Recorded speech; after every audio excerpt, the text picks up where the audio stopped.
I got some motherfucking designer on right now. Sebanyak 90 desa di 16 kota kabupaten di Jawa Tengah sudah mengalami kekeringan.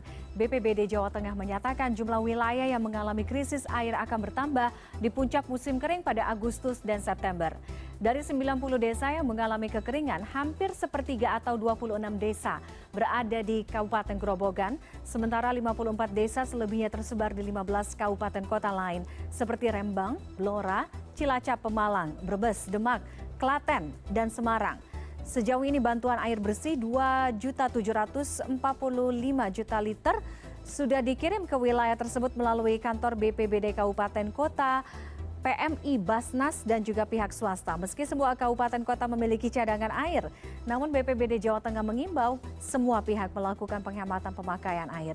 Sebab jumlah wilayah yang terdampak kekeringan diprediksi akan terus bertambah lantaran puncak musim kering baru terjadi pada Agustus dan September.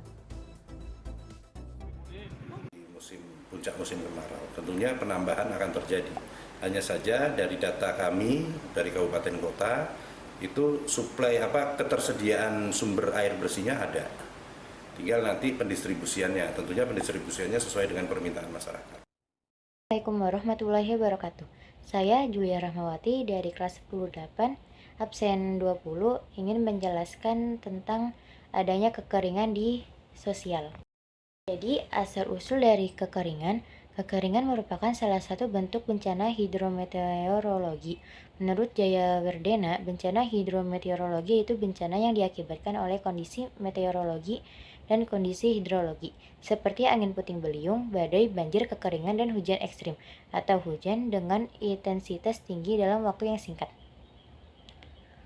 Dari aspek sosial ekonomi, bencana kekeringan berkaitan dengan kondisi di mana permintaan air melebihi kemampuan memasoknya yang menyebabkan secara sosial, ekonomi, dan lingkungan terkena dampak buruknya.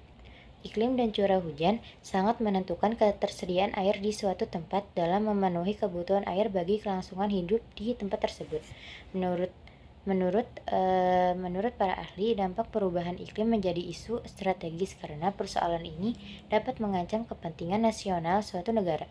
Keragaman dan perubahan iklim tersebut merupakan proses alami yang terjadi secara dinamis dan terus-menerus.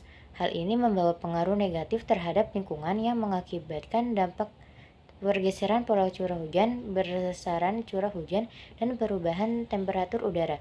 Dampak tersebut ditandai dengan mundurnya awal musim hujan dan makin panjangnya musim kemarau, kemudian menyebabkan kekeringan. Kekeringan merupakan salah satu bencana akibat iklim ekstrim yang paling sering terjadi di Indonesia, dengan frekuensi dan tingkat resiko yang berbeda-beda.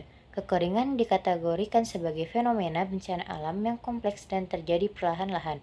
Tidak diketahui pasti awal dan kapan bencana ini berakhir, serta mengakibatkan dampak kerugian yang besar khususnya pada sektor pertanian dengan sektor kehidupan lainnya seperti ekonomi, sosial, dan lingkungan. Curah hujan dan suhu merupakan unsur iklim yang sangat penting bagi kehidupan di bumi.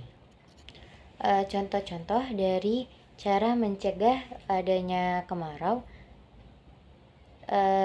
kekeringan, membangun atau melakukan rehabilitasi terhadap jaringan irigasi, membuat waduk buatan di beberapa daerah, memelihara dan melakukan rehabilitasi terhadap konservasi lahan maupun air, melakukan sosialisasi untuk penghematan air, reboisasi hutan dan penghijauan di area pemukiman warga maupun di jalan besar, dan tidak membangun rumah di tempat pengendapan air. Jungle.